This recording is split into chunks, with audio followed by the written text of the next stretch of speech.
Great respect to anybody who studies medicine అండి. Thank you. Acting ప్రయాణం ఎలా కొనసాగుతోంది? మెడిసిన్ ప్రొఫెషన్ ఏదైతే ఉందో కెరీర్ పరంగా నేను చేయలేదండి. చదివిన వెంటనే స్టార్ట్ కెమెరా యాక్షన్ కెమెరా ముందుకు వచ్చేసాను అనమాట. అసలు ఫస్ట్ మిమ్మల్ని ఎలా స్పాట్ చేశారు? మెడిసిన్ చదువుతూ హాలిడేస్కి వైజాగ్ వచ్చినప్పుడు వాళ్ళు నన్ను స్పాట్ చేశారు. నా ఫొటోస్ అక్కడ ఉండడంతో ఉషాకిరణ్ మూవీస్ వాళ్ళు ఏదో ఆడిషన్ కోసం రావడం, రాళ్ళపల్లి గారితో కాంబినేషన్.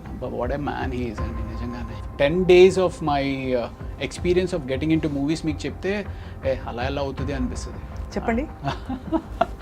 సో యాక్చువల్లీ ఎక్కడుంటావు, నాతో వచ్చేస్తావా, ఉస్మానియా యూనివర్సిటీ హాస్టల్లో ఉంటాను, నాతో వచ్చే హాస్టల్కి వచ్చా అని చెప్పేసి అన్నాడు. జైన్సీ పరాంజీ గారు ప్రభాస్ తోటి ఈశ్వర్ సినిమా చేస్తున్నాము, ఏదో ఒక సినిమాలో ఛాన్స్ ఓకే అయితే కానీ నేను ఇంటికి రాను అనుకుని బయట కారులో పడుకునిపోయిన రోజులు కూడా ఉన్నాయండి. అయ్యా. యా, అంటే నేను ఇంటికి వెళ్ళను. చాలా అయితే మీరు స్ట్రగుల్ అయ్యారు. Oh my god. How was your experience meeting Prabhas? అంటే నేను ఎలా అనిపిస్తుంది అంటే today he's one of the biggest pan India pan world super star. So Venkatesh గారి కాంబినేషన్తో మీకు చాలా ఇది మంచి ప్రముఖ పాత్ర అందులో. అవును అవును. Tell us about that experience. ఎలా ఉంది? అంటే ఫస్ట్ డే మీరు పడ్డారు, బోటు తిరగబడిపోతే మనుషులందరూ బోటు కింద ఉన్నారు. క్రిటికల్గా ఇంజ్యూర్ అయ్యి ఒక 3 రోజులు షూటింగ్ అయిపోయింది ఆ కెమెరామ్యాన్ గారి వల్ల. బీయింగ్ ఎ డాక్టర్ మీకు అదనంగా you will have a certain aura. అది మీకు ఇండస్ట్రీలో లభించిందా? Extra respect or small cherry? Maybe yeah, definitely ఉంటుందండి. చదువుకుని డాక్టర్ అంటారు కదా, డాక్టర్ చదివాడు కదా అన్నట్టుగా. అందులో ఒక 2 సిచ్యువేషన్స్ చెప్పాలి అంటే, ఒకసారి ఎప్పుడో అన్నారనమాట, డాక్టర్ వైపే బతికిపోయావా నువ్వు అని చెప్పి. తర్వాత ఫైట్ మాస్టర్ కనల్ కన్నన్ అని చెప్పి ఒక అతను ఉన్నాడులేండి. అప్పుడు మధ్యాహ్నానికి ఎవరో చెప్పారు. అప్పటి నుంచి ఇంకా ఆయన బాడీ లాంగ్వేజ్ మారింది. ఓపిక చాలా కావాలండి సినిమా ఇండస్ట్రీలో ఉండాలంటే. ఇప్పుడు ఓకే, మనం అంటే ఏదో చిన్న చిన్న క్యారెక్టర్స్ సపోర్టింగ్ రోల్స్ చేస్తున్నాము, ఓపిక్గా ఉండొచ్చు అనుకుంటాం. పెద్ద హీరోలు ఫ్లాప్ అయ్యి కూడా మళ్ళీ బౌన్స్ బ్యాక్ అయిన హీరోలు ఉన్నారు. గేమ్ చేంజర్ గురించి ఇష్టం వచ్చినట్టు రాశారు. నాకు రామ్ చరణ్ గారితో I have one wonderful experience. Acharya shooting చేసినప్పుడు మేము మారేడుమిల్లి షూట్ చేస్తున్నాం అన్నమాట. చిరంజీవి గారు అప్పుడు జిమ్ చేసుకుంటూ ఉన్నారు. ఏంటి రవి మీరు వెళ్ళిపోతారన్నారు కదా, వెళ్ళలేదా అంటే, లేదు. అవునా, సరే ఓ పని చేయి, రేపు నేను 3 o'clockకి ప్రైవేట్ ఫ్లైట్లో వెళ్ళిపోతున్నాను, నాతో వచ్చేయన్నారు. Can you imagine that? Chiranjeevi గారితో ప్రైవేట్ ఫ్లైట్లో. మీరు ఎప్పుడైనా డైరెక్ట్ చేసే ప్రొడ్యూస్ చేసే ఆలోచన ఉందా? నేను ఒకటి actually I'm sure you would like it.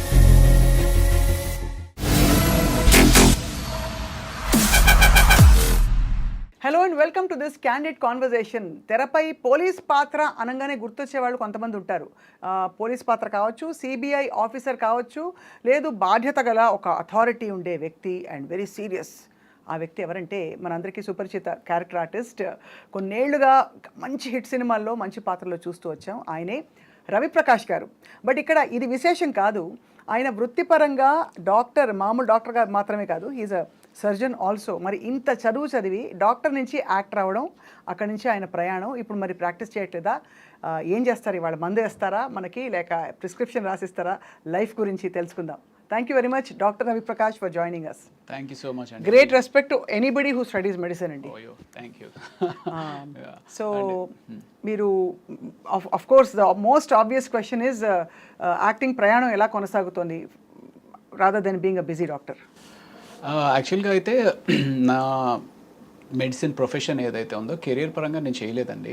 చదివిన వెంటనే అనుకోకుండా సినిమా ఫీల్డ్కి వచ్చేయడం జరిగిందనమాట. అది it's god's destiny or you know ఆయన ఒకసారి డిసైడ్ చేస్తే భగవంతుడు అనేది, మళ్ళీ దాని వేరే చర్చ అనుకుని ఉన్నాడా లేదా అనేది, బట్ అది డెస్టినీలో రాసిపెట్టి ఉంటే దానంతటికి అదే జరిగిపోతూ ఉంటుంది అని ఎన్నో వందల సార్లు విని ఉంటాం.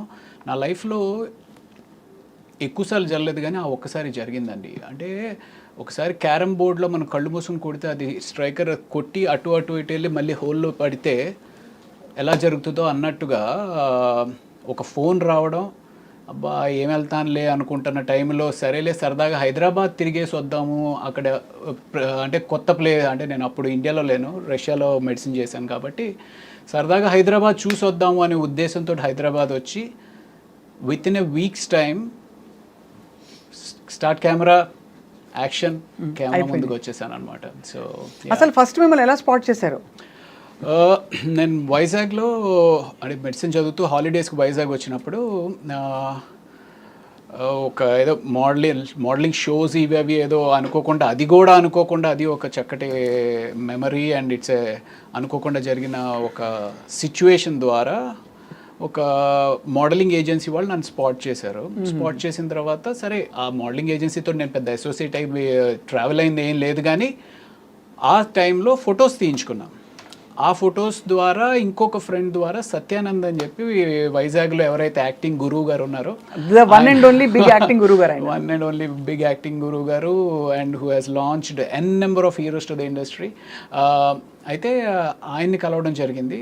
ఆయన దగ్గర నేను నేర్చుకుని ట్రావెల్ అయ్యి అంటే ఒక long period of time acting నేర్చుకుంది లేదు, కానీ ఆయన దగ్గర నా ఫొటోస్ అక్కడ ఉండడంతో ఉషాకిరణ్ మూవీస్ వాళ్ళు ఏదో ఆడిషన్ కోసం రావడం, అది కూడా 5 నెలల క్రితం చూసిన ఫొటోస్కి నాకు అన్నట్టుగా ఫోన్ రావడం, అదంతా ఒక డెస్టినీ. అంతే, ఎందుకంటే 2000 సంవత్సరంలో మీరు కథానాయకుడిగా అడుగుపెట్టారు ఇండస్ట్రీలోకి. But of course destiny had it planned otherwise. Character ఆర్టిస్ట్గా మనకి ఈ పాత్రలకు కావాలి రవి గారు అని చెప్పి. సో అసలు ఫస్ట్ కెమెరా ఫేస్ చేసినప్పుడు భయం లేదా? అంటే సత్యనారాయణ గారి ట్రైనింగ్ వల్ల? లేదండి, చాలా భయం వేసింది. అంటే మామూలుగా చనిపోయిన తర్వాత ఫ్రీజర్లో పెడతారు, నన్ను కెమెరా ముందు పెట్టి ఫ్రీజర్లో పెట్టేశారు అనమాట. ఐ వాజ్ లైక్ పైనుంచి కింద వరకు ఐస్ గడ్డలాగా అయిపోయాను. అంటే ఆడిషన్స్కి పిలిచినప్పుడు నన్ను వచ్చి ఆ సత్యానంద్ గారి దగ్గర నేర్చుకున్న కొద్దిపాటి యాక్టింగ్ ఏదైతే ఉందో సీన్ చెప్పారనమాట. ఇలాగ మీ నాన్నగారు నిన్ను పెళ్లి చేసుకోమంటున్నారు, కానీ నీకు పెళ్లి చేసుకోవడం ఇష్టం లేదు, ముందు కెరియర్లో సెటిల్ అయిన తర్వాతే నువ్వు పెళ్లి గురించి ఆలోచిద్దాం అనుకుంటున్నావు, సో ఇది సీన్ వచ్చే ఇక్కడ మీ నాన్నగారు ఉన్నారు వచ్చి చేయమంటే చాలా క్యాజువల్గా ఆ ఏజ్లో జనరల్గా ఉండే సిచ్యువేషన్ అది. సో నేను వచ్చేసి నాన్న నాకు పెళ్లి చేసుకోవడం ఇష్టం లేదు ఇది అది అని చెప్పి, దాని తర్వాత ఇంకొక సీన్ ఏదో ఇచ్చారు, ఆ సీన్ కూడా చేసేసా. తర్వాత ఇంకో కాస్టింగ్ డైరెక్టర్ ఎవరో వస్తారు అని చెప్పి ఆయన్ని పిలిపించారు. యాక్చువల్లీ ఆయన ఎవరైతే ఉన్నారో నా జీవితాన్ని తర్వాత మళ్ళీ ఒక స్టేబుల్గా అనేది చేసిన రామానంద్ అని చెప్పి ఆయన్ని పిలిపించారు. ఆయన మళ్ళీ ఏదో కొన్ని ఆడిషన్స్ చేశారు. సో ఇదంతా ఒక 5 రోజుల టైంలో జరిగిపోయిన తర్వాత నెక్స్ట్ డే షూటింగ్ అని చెప్పేసి చెప్పారు. షూటింగ్ ఏంటి అంటే ఉషాకిరణ్ మూవీస్లో తేజ అనే సెన్సేషనల్ డైరెక్టర్ ఆ టైంలో ఒక he was like most sorted director for the biggest of the biggest heroes. అలాంటిది ఆయన బ్యాక్ సపోర్ట్ తోటి రమణ అనే ఒక డైరెక్టర్గా డైరెక్ట్ చేస్తున్నారు. సో ఆ టైం ఏమైంది అంటే సరే వచ్చాము, కెమెరా పెట్టిన తర్వాత యాక్షన్ అన్నారు, అదేదో సీన్ కూడా చెప్పారు, చేసేసారు, బాగానే ఉంది.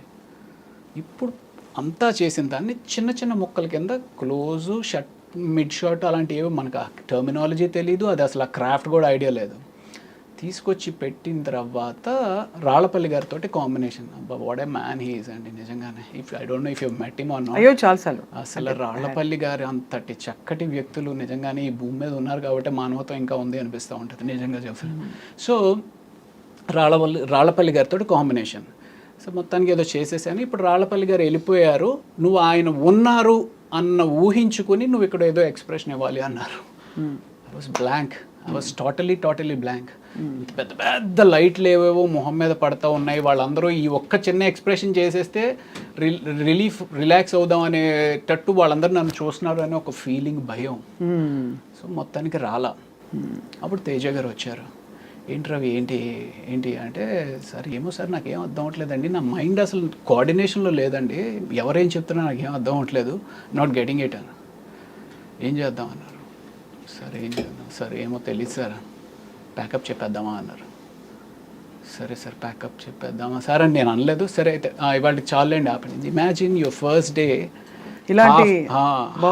హాఫ్ డే షూట్ కూడా చేయలేదు, ఒక 2 hours ఎంతో చేసాము, దెన్ ప్యాకప్ చెప్పేశారు. సో నెక్స్ట్ డే వచ్చి అదే ఎక్స్ప్రెషన్ సింపుల్గా వచ్చేసింది. But that first whole 1 week అయితే నాకు అమ్మ బాబోయ్ ఎప్పుడు పారిపోదామా హైదరాబాద్ వదిలేసి అని చెప్పి అనిపించింది అనమాట. బట్ అప్పటికి మెడిసిన్ అయిపోయిందా మీది? మెడిసిన్ కంప్లీట్ అయిపోయింది. మెడిసిన్ Studies అయింది, yeah. బట్ అప్పటికి అనిపించలేదా ఇంత చదువు చదివాను నేను, అంటే యాక్టింగ్ తక్కువని కాదు, రైట్. బట్ డాక్టర్ అంటే అసలు డెఫినెట్గా ఒక వేరే ప్రపంచం కదా. అవును. మీకు ఎలా సింక్ అయింది? ఇంట్లో వాళ్ళు ఏమన్నారు, ఎందుకురా ఇంత చదివి నువ్వు ఇలా చేస్తున్నావని? అది అంటే ఎప్పుడు ఇంట్లో ఎటువంటి రెస్ట్రిక్షన్స్ లేదండి. ఇంట్లో ఏంటి అంటే ఓకే నువ్వు చేస్తావా చెయ్యి. అండ్ అప్పుడు కూడా నేను ఆ సినిమా చేస్తున్నప్పుడు ఏమనుకున్నాను అంటే అది ఒక 2 నెలల పాటే షూటింగ్ చేస్తాము అయిపోతుంది. అసలు హిట్ అంటే ఏంటి, ఫ్లాప్ అంటే ఏంటి, హిట్ అయితే నీ లైఫ్ ఎలా ఉంటుంది, ఫ్లాప్ అయితే నీ లైఫ్ ఎలా ఉంటుంది అనే ఆలోచించే టైం కూడా లేదనమాట. సీరియస్గా హైదరాబాద్ వచ్చాను, ఫస్ట్ డే ఒకళ్ళు ఆడిషన్ చేశారు, సెకండ్ డే ఆడిషన్ చేశారు, థర్డ్ డే ఫోటో షూట్ అన్నారు, 5th డే హీరోయిన్ తోటి షూట్ అన్నారు, టెస్ట్ షూట్ అన్నారు, 6th డే షూటింగ్ స్టార్ట్ అయింది. అంటే నేను అసలు ఏం చేస్తున్నాను కూడా తెలియదు. సో నాకు అనిపించింది ఏంటంటే ఓకే ఒక 2 నెలల పాటు షూటింగ్ అంటున్నారు, షూట్ చేసేద్దాం, తర్వాత ఏదైతే అది అయింది అనే ఉద్దేశంతో నేను ముందుకెళ్ళిపోయాను. సో మెడిసిన్ అనేది కాంప్రమైజ్ అయిపోతుంది, మళ్ళీ నేను వెనక్కి వెళ్ళను, ఇవన్నీ అప్పుడు ఆలోచించలేదన్నమాట. ఆలోచించలేదు. You thought you would make it out here and అది అప్పుడు అంటే నేను ఇక్కడ ఉండిపోతాను కంప్లీట్గా, అసలు ఇక్కడే సెటిల్ అయిపోతాను అనేది అయితే నేను నిజంగా చెప్తున్నా ఆలోచించలేదు. ఆలోచించకుండా ఆ సినిమా ఫెయిల్ అయింది. అవును. ఆ సినిమా ఫ్లాప్ అవడంతో ఏమైంది అంటే అప్పట్లో ఉండే యూత్లో ఉండే పట్టుదల ఉంటుంది, ఒక అమాయక పట్టుదల లేకపోతే అమాయక వెర్రితనమో తెలియదు కానీ సో ఫెయిల్ అయ్యాము, we'll have to prove our selves అనే. అంటే అక్కడ మేజర్గా ఏమనిపించింది అంటే ఈడి క్రాఫ్ట్ రాదు, ఈడి క్రాఫ్ట్ తెలీదు అనేది ఏమన్నా అనుకుంటున్నారా అన్నట్టుగా. So 1.5 year I started learning the craft. అసలు యాక్టింగ్ అంటే ఏంటి, వాట్ ఈస్ ఇట్. సో అప్పుడు నేను ఇందాక చెప్పాను కదా రామానంద్ గారు అని చెప్పి, ఆ రామానంద్ గారు ఒక యాక్టింగ్ ఇన్స్టిట్యూట్ స్టార్ట్ చేస్తున్నాను, do you want be part of it అన్నట్టుగా ఆ మాటల్లో ఏంటి అంటే ఆయన ఒక ఇన్స్టిట్యూట్ పెట్టారు. ఆ ఇన్స్టిట్యూట్లోనే నేను కూడా ఒక రూమ్లో ఉండి, నా ఇల్లు కూడా అదే అయ్యి ఆ ఇన్స్టిట్యూట్లోనే రోజు క్లాసెస్ అవుతుంటే, సో దాన్ని I started learning what is acting and what is the craft. It's very surprising. అంటే ఆఫ్టర్ ఇన్వెస్టింగ్ మెడిసిన్ ఎంత 7 years కదా రష్యాలో? 7 years, right. Yeah, and tough life కదా రష్యాలో. టఫ్ లైఫ్ ఆ టైంలో అందులో అప్పుడు సెల్ ఫోన్స్ లేవు, మీకు పెద్దగా అంత సెల్ ఫోన్ కాదండి. మేము రష్యాలో అక్కడి నుంచి ఇండియాకి ఫోన్ చేయాలి అంటే అట్లీస్ట్ 1.5 hour ట్రావెల్ చేసి మంచులో, ఏది -20 -30 degreesలో ట్రావెల్ చేసి అక్కడ సెంట్రల్ పోస్ట్ ఆఫీస్ అని ఉండేది. ఆ సెంట్రల్ పోస్ట్ ఆఫీస్ ఏంటంటే 9 to 9:30 50% డిస్కౌంట్ ఏదో ఉండేదన్నమాట. సో ఆ 50% discount only from 9 to 9:30. 9 to 9:30కి వెళ్ళేటప్పటికి ఒక పెద్ద లైన్ ఉండేదన్నమాట. సో అక్కడి నుంచి చేసి మళ్ళీ డబ్బులు ఎక్కడ ఎక్కువ ఖర్చు అయిపోతాయంటే నేను బాగానే ఉన్నాను, నాకేం ఇబ్బంది లేదు అని చెప్పి ఒక 2 మాటలు చెప్పి ఫోన్ పెట్టాడు అంతే. ఫుడ్ ఎలా అడ్జస్ట్ అయ్యారు రవి గారు? ఇక్కడ నుంచి వెళ్ళే వాళ్ళు చాలా కష్టపడతారు, అవును. అందులో తెలుగు వాళ్ళు కొంచెం తెలుగు భోజనం అలవాటైన వాళ్ళకి. ఆ రోజుల్లో ఇండియన్ కమ్యూనిటీ కూడా పెద్ద లేదు కదా అక్కడ. అప్పుడు ఏం లేదు. అంటే మేజర్గా అందరికీ అంటే మాకు చెప్పింది ఏంటి అంటే పచ్చళ్ళు అవి తీసుకుని వెళ్ళండి అన్నట్టుగానే. ఫస్ట్ ఆల్మోస్ట్ 2 weeks వరకు అక్కడ బ్రెడ్ అయితే దొరుకుతూ ఉండేది. ఆ బ్రెడ్ కూడా మనకు అలవాటు ఉండదు కదా. సో బట్ బ్రెడ్ పచ్చడి అనేది మాత్రం ఫస్ట్ 2 weeks. మన చిన్నప్పుడు బ్రెడ్ అంటే జ్వరం వచ్చినప్పుడు పెడతారు, బ్రెడ్ పాలు అంతే. కరెక్ట్. అలా అడ్జస్ట్ అయ్యారు, కష్టపడ్డారు. అంటే ఇంచుమించుగా జ్వరం వచ్చినప్పుడు పరిస్థితి అక్కడ అనమాట. అంతా ఏం తెలియదు, విపరీతమైన చలి. So yeah. But Russia is also అంటారు, forgive me, but the land of beautiful girls. Oh my God, yeah. అంతే. సో ఎలా ఉండేది అట్లా లైఫ్? అసలు లైఫ్ షిఫ్ట్ అయిపోయాక డిడ్ యూ ఇమాజిన్ వెళ్లే ముందు తెలుసా మీకు రష్యా ఇలా ఉంటుందని? Had you travelled before that? Never. చూసిన వైజాగ్ హైదరాబాద్ అబ్రాడ్. అసలు ఫ్లైట్ ఎక్కిన first time. Yeah correct. Yeah flight ఎక్కిన ఫస్ట్ టైం. కరెక్ట్. సో అలా అంత కష్టపడి తిరిగి వచ్చి, but anyway you had to become an actor. Destiny అలా తీసుకొచ్చింది. సీరియస్లీ అంటే probably 10 days of my experience of getting into movies మీకు చెప్తే అలా ఎలా అవుతుంది అనిపిస్తుంది. చెప్పండి. సో యాక్చువల్లీ నాకు around 3 o'clock I got a call Satyanand గారి దగ్గర నుంచి. రవి గారు ఇలాగ ఉషాకర్ మూవీస్లో హీరో కింద ఆడిషన్ చూస్తున్నారు, మీకేనా ఇంట్రెస్ట్ ఉందా అంటే? సార్ లేదు సార్, 2 నెలలు అసలు నిద్రపోలేదండి, ఫైనల్ ఎగ్జామ్స్కి విపరీతంగా చదువుతాను, కళ్ళన్నీ లోపలికి వెళ్ళిపోయి ఫుల్ డార్క్ సర్కిల్స్ అన్నీ వచ్చేసినాయండి. లేదండి. ఊరికే తిరిగేసి రండి హైదరాబాద్ ఏముంది అని అన్నారు. సో ఆయన ఫోన్ ఆ టైంకి నేను ఎత్తకపోయినా, అంటే అప్పట్లో అన్ని ల్యాండ్ లైన్సే కదా, సో ఫోన్ నేను ఆ టైంలో లేకపోయినా నేను మిస్ అయి ఉండేవాడిని. ఆ రోజు ఉదయం అరౌండ్ 8 o'clock 9 o'clock మేము అందరం ఫ్రెండ్స్ అందరం బీచ్కి వెళ్ళాం. అందులో 2 ఫ్రెండ్స్ సరే సాయంత్రం హైదరాబాద్ వెళ్తున్నాం రా అని వాళ్ళు చెప్పారు. సో ఈ ఫోన్ పెట్టేసిన వెంటనే వాళ్ళకి ఫోన్ చేశారు, మీరు హైదరాబాద్ వెళ్తున్నారంట కదా, నేను కూడా వచ్చేస్తానంటే 2 బర్త్లు ఎలాగో ఉన్నాయి కదా నువ్వు కూడా వచ్చా అని చెప్పి వాళ్ళు అన్నారు. వాళ్ళిద్దరూ హైదరాబాద్ వెళ్ళకపోయినా probably I won't have showed that much of interest. వాళ్ళు ఎలాగో వెళ్తున్నారు కదా నేను వెళ్తున్నాను అని. అదే సో సరదాగా ఫ్రెండ్స్ తోటి తిరగడానికి వెళ్దాం అన్నట్టుగానే బయలుదేరాను అనమాట. ఇంకొకటి, ఆ రోజు మా మదర్ ఫాదర్ ఇద్దరు చెన్నైలో ఉన్నారు, visa stamping, American US stamping, visa stamping అని వాళ్ళు చెన్నైలో ఉన్నారు. సో వాళ్ళ ఇంట్లో ఉన్నా సరే ఊరికా కూర్చో ఎక్కడ హైదరాబాద్ సినిమా షూటింగ్లు ఏంటి అని చెప్పి అని ఉంటే నేను ఆగిపోయి ఉండేవాడిని. So these all things happened. So next day morning వచ్చాను. వచ్చిన తర్వాత ఫస్ట్ తేజ గారిని కలిశాను. తేజ గారు సరే ఓకే చూద్దాంలే అన్నట్టు ఆయన ఏదో అన్నారు. ఆ తర్వాత రామానంద్ గారిని కలిశాను. రామానంద్ అనే అతను, ఆయనకి నాకు ఎంత పర్ఫెక్ట్గా జెల్ అయింది అంటే, ఐ మీన్ ఆయన ఏం చెప్తారు ఏం అడుగుతారు అనేది నాకు ఏదో అర్థమైపోతా ఉన్నట్టు అనిపించింది. సరే వచ్చేసాను, అయిపోయింది. ఫస్ట్ డే అయిపోయింది, సెకండ్ డే అయిపోయింది, నేను తెచ్చుకుని డబ్బులు అయిపోయినాయి. అక్కడ ఒక అసిస్టెంట్ డైరెక్టర్ పరిచయం అయ్యాడు. తనతోడు అన్న ఏంటండి ఇది 3 రోజులు అయిపోయింది ఏం చెప్పట్లేదు, నా పరిస్థితి ఏంటి, నేను ఎక్కడ ఉండాలి ఏంటి అంటే, ఎక్కడ ఉంటావు, నాతో వచ్చేస్తావా, ఉస్మానియా యూనివర్సిటీ హాస్టల్లో ఉంటాను, నాతో వచ్చే హాస్టల్కి వచ్చా అని చెప్పేసి అన్నాడు. ఆ అబ్బాయి ఒకవేళ ఇది ఒకపోయినా సరే నేను వెళ్ళిపోయేవాడినేమో వెనక్కి. సో తను వచ్చామన్నాడు కదా అని చెప్పి తనతో పాటు తనతో వెళ్ళిపోయాను. సో తను ఆ ఆఫీస్ అట్మాస్ఫియర్ ఇవన్నీ ఎక్స్ప్లెయిన్ చేయడం, సినిమా ఎక్స్ప్లెయిన్ చేయడం. సో అలాగా everything was just as if it was arranged for you, arranged, dots అన్ని కనెక్ట్ చేస్తే ఇప్పుడు. Exactly. But first film when it didn't work out and you wanted to, ఎలాగో ఆ పట్టుదలతోటి, ఆ తర్వాత ఏం జరిగిందంటే మీకు ఎలా భరోసా వచ్చింది that I will be fine అని?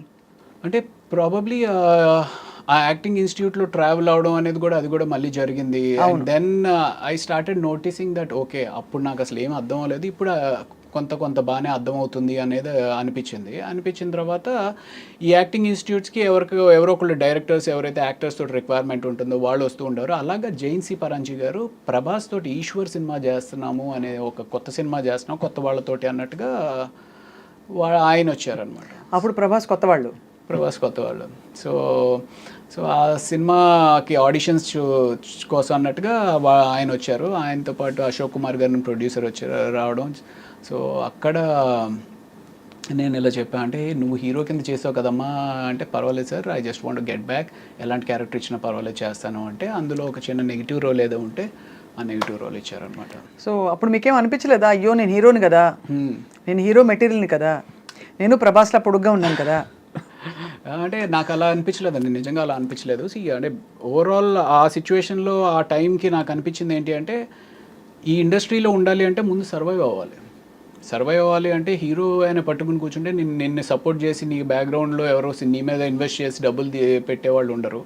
సో సర్వైవ్ అవ్వాలి అంటే ఏదో ఒకటి చేయాలి కదా అన్నట్టుగానే అనుకున్నాను. అంటే ఇన్ఫ్యాక్ట్ ఆ టైంలో నాకు ఎలా ఉండేది అంటే, మెడిసిన్ వదిలేసాము, ఇంటికి తిరిగి వెళ్ళలేము అనే ఒక పిచ్చి పట్టుదలతో ఈరోజు పొద్దున్న 9 గంటలకు నేను ఇంటి నుంచి బయటకు వెళ్ళాను అంటే, ఏదో ఒక సినిమాలో ఛాన్స్ ఓకే అయితే కానీ నేను ఇంటికి రాను అనుకుని బయట కారులో పడుకునిపోయిన రోజులు కూడా ఉన్నాయండి. అయ్యా. అంటే నేను ఇంటికి వెళ్ళను, పొద్దున్నే వెళ్ళి స్నానం చేసేసి మళ్ళీ బయలుదేరతా, అలా అనుకుని బయలుదేరి చాలా అయితే మీరు స్ట్రగుల్ అయ్యారు. Oh my god. But mentally what was your state of mind? అంటే ఎక్కడైనా I want to go back to my profession, medicine నేను ప్రాక్టీస్ చేస్తాను, ఇంకా చదువుతాను అంటే ఒక 2 years దీని మీద ఇన్వెస్ట్ చేశాను అనమాట. 2 years ఇన్వెస్ట్ చేసిన తర్వాత ఇట్ వాజ్ మధ్యలో ట్రై చేశాను, మేబీ పీజీ ఏమైనా ట్రై చేసి ప్రిపేర్ అవుదాము, పోస్ట్ గ్రాడ్యుయేషన్ ప్రిపేర్ అవుదాము అనుకుని ఒక 2 weeks పుస్తకాలు తెరిచాను. బట్ ఒకసారి ఆ రిథమ్ బ్రేక్ అయితే మళ్ళీ ఆ రిథమ్ రావడానికి ఒక 3 నెలలు పడుతుంది. బట్ తర్వాత ఎక్కడో మీరు హౌస్ సర్జన్సీ చేశారని? House surgeoncy is just part of medicine కదా, ఫస్ట్ గ్రాడ్యుయేషనే కదా. అదే, సో ఇట్స్ జస్ట్ ఇంటర్న్షిప్ లాగానే. సో మీరు బేసికలీ అయితే అంటే, but you had all the qualifications to become a practising doctor. Correct. But ఒక్కవేళ యాక్టింగ్ కాకుండా మీరు స్పెషలైజేషన్ తీసుకుంటే ఏం తీసుకునేవారు? నాకు ఎండోక్రోనాలజీ కానీ డర్మటాలజీ కానీ ఇంట్రెస్ట్ ఉండింది. ఓకే. డర్మటాలజీ చేస్తే బాగుండేది కదా, మా అందరికి కూడా మీరు ఏం చెప్పాలి. Yeah. సో అలా మరి మొత్తం ఇప్పుడు మీకు మందులు మీరే వేసుకుంటారా? మోస్ట్లీ అండి. మోస్ట్లీ అంటే యు నో నౌ కదా everything. That's one common question మనకి చాలా మంది అడుగుతూ ఉంటారు సార్, డాక్టర్లు వాళ్ళే ట్రీట్మెంట్ చేసుకుంటా ఉంటారు. అన్ని వేళలా అవ్వకపోవచ్చు, అన్ని వేళలా అవ్వకపోవచ్చు, కానీ మోర్ ఆర్ లెస్ ఆ బేసిక్స్ అన్ని మాకే. ఇప్పుడు నేను మెడికల్ ఇంటర్వ్యూస్ చేస్తానండి. I done about 2000-3000 medical interviews వేరే చోట. I think I'm half a doctor. ఏమీ తెలియదు నేనే అలా అనుకుంటే, మీరు యాక్చువల్గా డాక్టర్ అయింది ఇంకా ఎంత అనుకోవాలనుకుంటాను. అంటే యూజువల్గా మనకి దగ్గు, జలుబు, జ్వరం ఇలాంటివి ఏమన్నా సరే మనమే చేసేసుకుంటాం. చిన్న ఏమైనా ఎలర్జీస్ కానీ అలాంటివి అన్నా సరే మనమే ట్రీట్ చేసుకుంటాం. ప్రభాస్ గారితో మీ first film, how was your experience meeting Prabhas first time? అప్పటికేం తెలియదు కదా, అందరు కొత్త వాళ్ళు. అంటే నేను నా ఫస్ట్ సినిమా ఏదైతే నా ఎక్స్పీరియన్స్ ఉంటుందో సేమ్ అంటే ఒక నైవ్గా, అమాయకంగా ఎవరేదో చెప్తున్నారు ఏంటి. ప్రభాస్ కూడా సత్యానంద్ గారి దగ్గర స్టూడెంట్ యాక్చువల్లీ. అవును. సో అలాగా అప్పుడు తను వచ్చినప్పుడు అలా ఉండేవాడు. బట్ తను మంచి పర్సనాలిటీ అండ్ అంటే తను వాక్ చేసినప్పుడే నాకు అనిపించేది, ఓ మ్యాన్ అసలు ఎంత మ్యాన్లీగా ఉంది తిని వాక్ అనేది. నాకు అప్పుడు ఒక మారుతి కారు ఉండేదన్నమాట. షార్ట్ గ్యాప్లో వచ్చి తను కార్లో పడుకునేవాడు. అంటే రాత్రంతా అంటే ఈ షూటింగ్ టైర్డ్నెస్ తోటి ఇంకొక 2 గంటలు పడుకొనిస్తే బాగుండు కదా అంటూ ఉండేవాడు అనమాట తను. So that was a wonderful experience. ఎలా అనిపిస్తుంది అంటే today he's one of the biggest pan world super star. ఇప్పుడు if you met him Ravi గారు, would you have the same vibe? Because you sort of started off together. ఇద్దరికి ఈ మధ్య అంత పరిచయం ఉంటుందంటారా? I don't know. You don't know. You haven't probably been in that situation yet. So Eshwar తర్వాత క్యా హువా? ఈశ్వర్ తర్వాత అందులో నెగిటివ్ రోల్ చేసిన తర్వాత వైవిఎస్ చౌదరి గారు సీతయ్య అని చెప్పి హరికృష్ణ గారితో ఒక సినిమా చేస్తా ఉన్నారు. అవును, సీతయ్య తెలుసు కదా. సీతయ్య ఎవరి మాట విండు, సీతయ్య మేము వాడుకుంటాం, కానీ నేను సీతక్క అని మార్చుకున్నా నా గురించి. ఓకే. సో ఆ సినిమాలో ఒక సిమిలర్ నెగిటివ్ రోలే, బట్ ఆ నెగిటివ్ రోల్తో పాటు ఒక వండర్ఫుల్ సాంగ్ అండి, కీరవాణి గారు కంపోజ్ చేసిన సాంగ్, ఆదిశంకర్లో సౌందర్య లహరి అని చెప్పి ఒక సాంగ్. ఆ సినిమా దట్ హ్యాపెండ్. దీని తర్వాత Eshwar led to that Seethayya. And after Seethayya my next నా అంతటికి నేనుగా సాధించుకున్న సినిమా ఘర్షణ అనమాట. మళ్ళీ ఆడిషన్స్కి వెళ్ళి. Yeah correct. Yeah. So that was in 2004 I think. Exactly. మీకు ఉన్నారా అసలు ఇండస్ట్రీ తోటి సంబంధం ఉందా? 2004 లేదు యాక్చువల్లీ, అప్పుడే వచ్చాను. I just come in. Okay. యాంకర్గా, జర్నలిస్ట్గా జాయిన్ అయ్యాను TV9 2003లో. ఓకే. సో బట్ అప్పుడు ఐ థింక్ ఘర్షణ చాలా మంచి వెంకటేష్ గారి. అవును. సో వెంకటేష్ గారి కాంబినేషన్తో మీకు చాలా ఇది మంచి ప్రముఖ పాత్ర అందులో. అవును. So obviously tell us about that experience. ఎలా ఉంది? అంటే ఫస్ట్ డే మేము ఇక్కడ ఫిల్మ్ నగర్లో ఏదో బిల్డింగ్ మీద చేస్తూ ఉన్నాం అనమాట. అది ఎన్కౌంటర్ అయితే ఆయన వచ్చారు కంప్లీట్ టైట్ షర్ట్స్ తోటి. ఐ మీన్ చిన్నప్పటి నుంచి ఏంటబ్బా ఏం చేస్తారమ్మా అలా సేమ్ ఎగ్జాక్ట్లీ అలాగే అనుకుంటే అలా అనుకుంటే వచ్చి రెడీగా షార్ట్ రెడీగా చేసేద్దామా అని చెప్పేసి హడావిడికి వస్తే, బట్ నాకేంటి అంటే చిన్నప్పటి నుంచి ఒక పెద్ద స్క్రీన్ మీద ఒక విగ్రహాన్ని చూస్తున్న విగ్రహం ముందుకు వచ్చింది అనుకోండి ఎలా ఉంటుంది. బట్ చాలా కూల్గా ఉన్నారు. ఆయన చూడడమే ఒక థ్రిల్లింగ్ ఎక్స్పీరియన్స్ అనిపించింది అనమాట నాకు.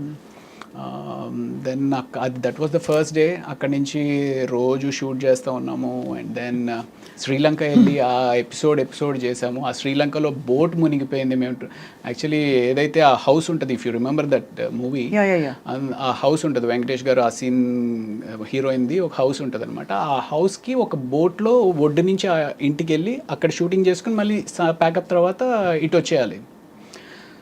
సో ఈ బోట్ ఏదైతే ఉందో అది టెంపరీగా తయారు చేసిన బోట్ అనమాట. ఆ టెంపరీగా తయారు చేసిన బోట్ మీద అందరూ ఎక్కేశారు. అప్పటికి వెంకటేష్ గారు ఇది కూడా చేశారు.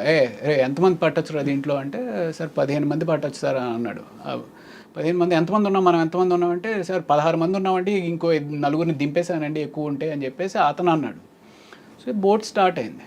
బోట్ స్టార్ట్ అయితే కరెక్ట్గా వెంకటేష్ గారు ఆ సీన్ మాట్లాడుకుంటూ ఉన్నారు. ఏంటి మీరు శివమణి అనే సినిమాకి థాయిలాండ్లో ఏదో బోట్ ఎక్స్పీరియన్స్ అయిందంట కదా, బోట్ మునిగిపోతుందంట కదా, ఇది ఇలా మాట్లాడుతున్నారు. నేను ఇలా చూస్తుంటే బోట్లో ఇంక నీళ్ళు వస్తున్నాయి. ఏంట్రా నీళ్ళు వస్తున్నాయి అనుకుంటున్నా. అలా వస్తున్నాయి, అలా స్పీడ్గా ఎక్కువైపోతూ ఉంది. సరే ఇటు వస్తున్నాయి కదా, ఇటు మునిగిపోతుంది కాబట్టి అందరం ఇటు వచ్చేద్దాం అన్నట్టుగా నేను ఇటు వచ్చాను కదా, అది ఆగట్లా. అలాగే నీళ్ళు వచ్చేస్తున్నాయి అని అరుస్తూ ఉన్నాం. ఇంతలో ఇటు వచ్చాము, అది విత్ ఇన్ సెకండ్స్ మొత్తం టాపులు అయిపోయింది. మీరు పడ్డారు? టాపుల్ అయిపోయింది. బోటు పైన ఎవరు లేరు. బోటు తిరగబడిపోతే మనుషులందరూ బోటు కింద ఉన్నారు. ఏంటి వెంకటేష్ గారు, అసీను, మీరు, వెంకటేష్ గారు, అసీన్, మొత్తం క్రూ, కెమెరామ్యాన్. అయితే అందరికి ఈత వచ్చా అండి? ఎవరికి, ఒక్క కెమెరామ్యాన్ గారికి వచ్చు. క్రిటికల్గా ఇంజ్యూర్ అయ్యి ఒక 3 రోజులు షూటింగ్ అయిపోయింది ఆ కెమెరామ్యాన్ గారి వల్ల. అయ్యా అయ్యా అయ్యా. ఎందుకు అంటే మేమందరం ఆ బోట్ ఎప్పుడైతే తిరగబడిపోయిందో లక్కీగా ఏంటంటే బోట్ మునగల, తిరగబడిపోయి ఇట్ వాస్ హోల్డింగ్ అనమాట. సో ఎవరికాళ్ళు బోట్ పట్టుకుని నిలబడ్డాం. ఈ కెమెరామ్యాన్ అనే అతను లోపల ఎక్కడో ఆయన షర్ట్ దేనికో హుక్ అయిపోయి ఉంది. సో అందరూ వచ్చారు. అసిన్ వాళ్ళ ఫాదరు, అవును కెమెరామ్యాన్ అంటే అదిగో అక్కడ కాల్ కనపడుతుంది అని చెప్పి పూల్ చేస్తుంటే రావట్లా. మొత్తానికి లాగి పైకి ఎక్కిస్తే ఆయనకి స్పృహ లేకపోయేటప్పటికి సిపిఆర్ చేసి ఆయన మీరు కాపాడారు కదా. అమ్మయ్య, డాక్టర్ చదివినందుకు మీరు అదో తృప్తి నిజంగానే. ఇప్పుడు అయిపోయింది కాబట్టి నవ్వుకుంటున్నామండి. But imagine what could have happened. Was it very deep? ఇది అంటే 30 feet ఇట్ వాస్. 30 feet చాలండి. మనం ఎంత ఉంటాం, ఎంత కష్టపడినా కూడా 6 గంటలు ఉండం కదా. అంతే, మనకేం పెద్ద డీప్ అవసరం లేదు. ఒక 7 అడుగులు ఉంటే చాలు పోవడానికి. అది 7 అడుగులు కూడా అవసరం. ఆ బోట్ ఇప్పుడు షర్ట్ని పట్టుకుంది, పైకి రాలేకపోతే చాలు కదా. అది 5 అడుగుల్లో పైకి రాలేకపోయినా అయిపోయి ఉండేది. వెరీ స్కేరీ అండి, very scary. Correct. After that ఏంటి, did you suspend the shoot? లేదు, ఒక 1 day బ్రేక్ ఇచ్చారు. ఆ తర్వాత అప్పుడు డిసైడ్ అయిపోయి ఉంటారు, హర్ షూటింగ్ మే ఏక్ డాక్టర్ హోనా చాహియే అని. ప్రాబబ్లీ అలాంటి ఎక్స్పీరియన్స్ ఇంకొకసారి కూడా అయింది. బట్ కాదు, ఆయన సిపిఆర్ చేశారా మీరు? నేను చేయలేదు. ఆ అసిస్టెంట్ కెమెరామ్యాన్ ఒక అతను ఉన్నాడు, అతను చేశాడు. మీరు డాక్టర్ కదా. అంటే నేను అప్పటికి ఇంకా పైకి రాలా. నేను ఇంకా ఇదే ఉన్నాను. అతన్ని తీసుకొచ్చి చేస్తున్న టైంలో ఆయన అన్కాన్షియస్ అయిన వ్యక్తి మళ్ళీ కాన్షియస్ అయిన తర్వాత సడన్గా భయపడిపోయి ఆ అసిస్టెంట్ కెమెరామ్యాన్ లిప్ ఏదైతే ఉందో ఆయన దాన్ని పట్టుకుని కొరికేశారు. అంటే ఆయన, ఈ అసిస్టెంట్ కెమెరామ్యాన్ ఇంజ్యూర్ అయ్యాడు ఈయన కన్నా. ఆయన లిప్ కొరికేశారా? అంటే తెలియదు, అంటే సడన్గా ఒక షాక్లోకి వెళ్ళిపోయి ఆ షాక్ నుంచి బయటకు వచ్చేటప్పటికి ఆయనకి ఏం అర్థం లేదు అనుకుంటా, బట్ మనం కొరికేసి అలా గట్టిగా పడేసుకున్నారు. అలా అవుతుందండి? అవుతుంది. నియర్ డెత్ కదా. నియర్ డెత్ ఎక్స్పీరియన్స్ అయినప్పుడు you can go into a trauma or shock and do something like this. బాబోయ్. సో అది అసలు స్కేరీ, వెరీ వెరీ స్కేరీ అండి. ఆ రోజు I don't know how you all resumed your shooting. ఎలా continue అయింది ఆ ఇంట్లో? ఆ రోజు అవ్వలేదు. నెక్స్ట్ డే గ్యాప్ ఇచ్చి ఆయన కంప్లీట్గా రికవర్ అయిన తర్వాత, కెమెరామెన్ రాజశేఖర్ గారు ఆయన పేరు, రాజశేఖర్ గారు రికవర్ అయిన తర్వాత ఆ తర్వాత రోజు నుంచి మామూలు యాజ్ ఇట్ ఈస్. దెబ్బతో ఇంకా అసలు థాయిలాండ్ వద్దు, షూటింగ్ వద్దు, శ్రీలంక, అదే శ్రీలంక వద్దు, షూటింగ్ వద్దు, బోట్ వద్దు అనుకుంటారు ఎవరైనా అనుకుంటారు. బట్ నిజంగా ఇవన్నీ అసలు చెప్పలేమండి ఎప్పుడు ఏం జరుగుతుందో. సో ఆ తర్వాత అఫ్ కోర్స్ మీరు మళ్ళీ ఇంకో సంఘటన ఉందని చెప్పారు. ఇంకోటి, ఈ మధ్య అమ్మమ్మ గారి ఇల్లు అని చెప్పి ఇక్కడ రామోజీ ఫిలిం సిటీలో షూటింగ్ చేస్తూ ఉన్నాం అనమాట. ఆయన చిరంజీవి అని చెప్పి ప్రొడక్షన్ అతను. అసలు ఎంత బాగా పలకరిస్తాడంటే అండి, నేను గాడ్ ఇప్పుడు తలుచుకున్నా సరే నాకు ఏడుపు వచ్చేస్తా. సార్ కొంచెం కాఫీ తీసుకొస్తాను సార్ కొంచెం అని చెప్పి అలా తీసుకొచ్చి ప్రేమగా సర్వ్ చేయడం అనమాట. భోజనం చేస్తాను, సార్ ఈ కూర ఉందండి అద్దరిపోయింది, కొంచెం వేసుకోండి సార్, కొంచెం. అంత ప్రేమగా ఉండేవారండి. ప్లస్ అమ్మమ్మ గారి ఇల్లు అనేది మేము ఆల్మోస్ట్ అప్పటికి ఒక 20 days ఏదో చేస్తూ ఉన్నాము. అందరి మధ్య ఒక బాండింగ్ వచ్చేసింది. ఆయన ఇలాగ మాకు సర్వ్ చేస్తూ ఉన్నాడు. సర్వ్ చేస్తా కూడా అన్కాన్షియస్ అయిపోయాడు. అన్కాన్షియస్ అయిపోతే ఇదేంటి ఇలా అన్కాన్షియస్ అయిపోయాడని చెప్పి నేను వెళ్ళి పరిగెత్తుకుని చూస్తున్న అతనికి చెయ్యి ట్విస్ట్ అయిపోతుంది. వెంటనే నేను పట్టుకున్నాను, కానీ ముందు పడుకోబెడదాము అంటే సడన్గా లో బీపీ కానీ ఏదైనా అయిందని చెప్పి కింద పడుకోబెట్టాం. అయిన ఇంట్లో 108కి ఫోన్ చేసాం, కానీ ఏమైందండి? సింకోప్ కాదు, ఆయనకి ఇది బ్లడ్ హెమరేజ్ అయింది. Oh my god. అదే brain haemorrhage. Very scary, very scary. విపరీతంగా చాలా, అంటే I couldn't control myself. విపరీతంగా ఏడుపు వచ్చింది. అంటే కళ్ళ ముందు అలా మనిషి చచ్చిపోవడం అనేది దట్ వాజ్ జరిగినాయి. కానీ హాస్పిటల్లో కూడా దిస్ వాజ్ లైక్ అంత దగ్గరగా ఉన్న వ్యక్తి. But what ever it is, అంటే ఇది ఒక ఈవెంట్ఫుల్ లైఫ్ ఇది ఇలా చూస్తే మీరు. ఘర్షణ నుంచి మొదలుకొని తర్వాత అతడు also you played a very good role. అవును. త్రివిక్రమ్ శ్రీనివాస్ గారు అంటే సినిమా అదే హీరో కింద మేము ఏదైతే శుభవేళ చేశాను. దానికి దశరథ్ అని చెప్పి రైటర్ అనమాట. దశరథ్ త్రివిక్రమ్ గారు కూడా బాగా క్లోజ్గా ఉండేవారు. సో అలాగే అంటే అప్పట్లో ఒక టీమ్ లాగా ఉండేవారు అనమాట. ఈ నెంబర్ ఆఫ్ అప్కమింగ్ డైరెక్టర్స్ కానీ రైటర్స్ కానీ వీళ్ళంతా ఒక హ్యాంగ్అవుట్ ప్లేస్లో కలవడం ఇది అది అంతా. సో ఆ రకంగా ఇలాగ త్రివిక్రమ్ శ్రీనివాస్ గారిని వెళ్ళి కలుద్దాం అనుకుని ఫస్ట్ టైం వెళ్ళి కలిశాను ఆఫీస్లో. సార్ ఇలాగ తెలుసు కదండి, I want to get back again, ఏమైనా ఉంటే చెప్పండి సార్ అంటే అసలు ఎంత నవ్వుతో పలకరిస్తారండి త్రివిక్రమ్. ఎప్పుడు మాట్లాడి కలిసారా మీరు? కలిసాను. సో ఎంత వామ్ రిసెప్షన్ ఉంటుందంటే ఆయన దగ్గర. సో ఆయన వెంటనే చెప్పారు మనం చేద్దాం రవి అని చెప్పేసి అతడు సినిమా ఆఫర్ వచ్చిందనమాట. ఐ మీన్ ఈ సినిమాలు, ఈ మెయిన్ సినిమాలు అన్నీ కాకుండా అసలు మొత్తం ఎన్ని సినిమాలు చేశారు రవి గారు? ఐ డోంట్ నో అండి, నేను ట్రాక్ చేయలేదు కానీ బట్ 200 అయితే షూర్గా అయ్యి ఉంటుంది అనుకుంటున్నాను. అంటే just look at how destiny opened up doors for you. ఎంత బ్యూటిఫుల్గా ఒకదాని తర్వాత ఒకటి వాటంతట అవే వచ్చావు కదా. కొంచెం మీ ప్రయత్నం అక్కడక్కడ ఉన్నా కూడా ఇనిషియల్గా, కానీ తర్వాత అస్సలు నేను నా ప్రయత్నం లోపమే జరుగుతుందేమో అనిపిస్తుంది అప్పుడప్పుడు. అంటే సమ్వేర్ ఈ సినిమా కెరియర్ అనేది స్కిల్ నేర్చుకోవడం ఎంత ఇంపార్టెంటో, ఆ స్కిల్లో ఒక భాగమైన మార్కెటింగ్ చేసుకోవడం చాలా ఇంపార్టెంట్. అవును కదా. అది ఆ భాగాన్ని మనకి యూజువల్గా మనం ఏ కెరియర్కి కూడా ఎవరు సరిగ్గా ఎక్స్ప్లెయిన్ చేయరు. ఏముందిరా నీలో టాలెంట్ ఉంటే నీకే వస్తుంది కదా అని ఒక తప్పుడు ఆలోచనతోటి మనం ఉంటాం అనమాట. లేదా మనం మార్కెట్ చేసుకోకపోతే మనకి డెఫినెట్గా వెనకుండిపోతాం అనేది తెలుసుకుంటే మంచిది. అవును, కరెక్టే. అది మార్కెటింగ్ చాలా అవసరం. మీ ఇంటర్వ్యూస్ అసలు దాదాపు లేవనే చెప్పాలి. లేదండి, ఎప్పుడో 2010-11 టైంలో ఒక ఇంటర్వ్యూ ఒకటి ఇచ్చినట్టున్నారు. ఇప్పుడు ఆ తర్వాత ఇదే ఇంటర్వ్యూ. నాకంటే అదే మన గురించి చెప్పుకునేది అంత ఏముంది అనిపిస్తుంది. ఒకటి, రెండు, ఐ మీన్ ఇప్పుడు దానికి తోడు తమ్నెయిల్స్ మరీ దారుణంగా పెట్టేస్తారు. మనం ఒకటి మాట్లాడితే ఒకటి పెడతా ఉంటారు. ఆ తమ్నెయిల్స్ చూసి భయం వేస్తూ ఉంటుంది. అన్ని యూట్యూబ్ ఇంటర్వ్యూస్ ఎక్కువైపోయినాయి. ఇప్పుడు అదే మా వాళ్ళు పెడతారు ఎలాగో. ఆ రోజు చిరంజీవికి ఏమైందంటే అని. ఏ చిరంజీవి చెప్పరు కాబట్టి. సో ఈ తమ్నెయిల్స్ చూస్తే నాకు సగం భయం వేసి అసలు ఈ యూట్యూబ్ ఇంటర్వ్యూస్ అనేది లేదు, మేము మంచోళ్ళం, will try to be good people. లేదండి, జనం కూడా అట్రాక్ట్ చేయాలంటే చెప్పాలి, ఏదో ఒకటి కాంట్రవర్సీ ఉండాలి, కాన్ఫ్లిక్ట్ ఉండాలి. లేకపోతే జనం యూనో అసలు మన వైపే తిరిగి చూడరు. నేనేమో నాన్ కాంట్రవర్షియల్, ఎవరితోటి గొడవలు పెట్టుకుని ఎందుకు అనిపిస్తుంది. సో అందుకని ఎలాగో ఇంట్రెస్ట్ ఉండదు కదా ఇవ్వను ఇంటర్వ్యూస్. బట్ ఓవరాల్గా 200 చిత్రాలు, ఆల్మోస్ట్ 20-25 ఇయర్స్ లోపు, అంటే సంవత్సరానికి దాదాపు 7-8 సినిమాలు పడుతున్నాయి మీకు ఈజీలీ. దట్స్ అ గ్రేట్ ఇది కదండి. ఇంకా ఎక్కువ చేయాలని అనిపించిందా మీకు? ఇంకా ఎక్కువ చేయాలని కాదు కానీ అట్లీస్ట్ 3 సీన్స్ అయినా ఉంటే బాగుండు అనిపిస్తూ ఉంటుంది. అంటే సినిమాలో 2 సీన్సే, ఆ 2 సీన్స్ అయినప్పటికీ లక్కీగా నాకంటూ ఒక రికగ్నిషన్ అనేది ఉంది. లక్కీగా రికగ్నిషన్ అయితే ఉంది. ఆ 2 సీన్స్ కన్నా ఒక్క 3వ సీన్ కూడా పడితే బాగుండని ఆశ బాగా ఉంటుంది. 2 సీన్స్ అంటే మనకి ఎన్ని రోజులు, ఒక 4-5 డేస్ ఉంటుందా పర్ మంత్? లేదండి, 2 సీన్స్ అంటే డిపెండ్స్ ఆ సీన్ బట్టి. But rest of the time what you do Ravi Prakash గారు? నేను అదర్వైజ్ అంటే బిజీగానే ఉంటాం. షూటింగ్ లాస్ట్ ఈ 3-4 ఇయర్స్ నుంచి కొంచెం కరోనా తర్వాత కొంచెం స్లో అయింది, కానీ మామూలుగా అయితే షూటింగ్, మళ్ళీ దాని తాలూకు డబ్బింగ్, మళ్ళీ ఏదో ప్యాచ్ వర్క్ అంటారు, ఇలాగే నడిచిపోతున్నాయి అంతేనా? అంతే. అది కాకుండా నేను 2013లో వల్లవనుకు పుల్లు మాయుధం అని చెప్పి మర్యాద రమణ తమిళ్లో చేశారు.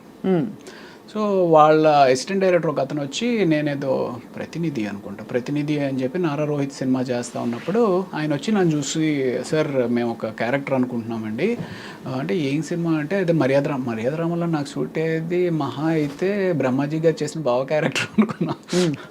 లేదండి, హీరోయిన్ బ్రదర్ అన్నారు. హీరోయిన్ బ్రదర్ నేను ఎక్కడ సూట్ అవుతాను రా బాబు, ఎందుకు వచ్చింది సరే అయితే అన్నట్టు. I mean that's a very important role actually Maryada రామన్నలో, బ్రదర్ క్యారెక్టర్. దానికోసం అని చెప్పి నేను ఆల్మోస్ట్ ఒక 10 kgs వెయిట్ పుట్ ఆన్ చేశాను అనమాట. Like my shoulder was this much huge and జిమ్కి వెళ్ళి బాగా వెయిట్ పుట్ ఆన్ చేశాను. ఒక బ్యాడ్ అన్నయ్య కింద వెయిట్ పుట్ ఆన్ చేసిన తర్వాత ఆ వెయిట్ తగ్గించడం కోసం ఎలాగా అనుకుంటూ జిమ్లో ఎంత చేస్తాము, ఎంత జాగింగ్ చేస్తాము బోర్ కొట్టి ఐ స్టార్టెడ్ ప్లేయింగ్ టెన్నిస్ అనమాట. ఓహో. సో ఆ 2013 నుంచి ఆల్మోస్ట్ ఒక దట్ బికేమ్ ప్యాషన్ అంటే హాబీ బికేమ్ ఎ ప్యాషన్ అనమాట. Tennis. So I love playing tennis. Almost ఒక 10 years విపరీతంగా ఆడాను. ఇప్పుడు కొంచెం తగ్గించానులేండి. అంటే వెయిట్ లూజ్ అవుతారంటే టెన్నిస్ అంటే ఇట్స్ కార్డియో కదా sport. Any sport is like అంటే any sport is just not a sport and it's teaches you life. You know ఓడిపోవడం, గెలవడం, మనని మోటివేట్ చేసుకోవడం, ఆ పర్టికులర్ కోర్ట్లో ఉన్నప్పుడు అవతల వాడు ఏం ఆలోచిస్తున్నాడు, మనం ఏం ఆలోచిస్తున్నాడు, మోర్ దెన్ ఎనీథింగ్